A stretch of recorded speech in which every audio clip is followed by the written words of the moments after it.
in Norman has issued a flash flood warning for McLean County in central Oklahoma, southeastern Caddo County in southwestern Oklahoma, central Grady County in central Oklahoma, southeastern Cleveland County in central Oklahoma, until 7:45 p.m. Central Daylight Time. At 4:38 p.m. Central Daylight Time, Doppler radar indicated a thunderstorm producing heavy rain near Chickasha, where up to 2 inches of rain have already fallen.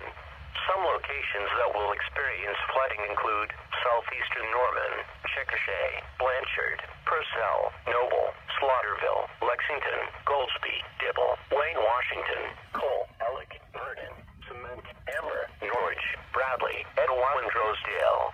Move to higher ground now. Act quickly to protect your life. Turn around, don't drown.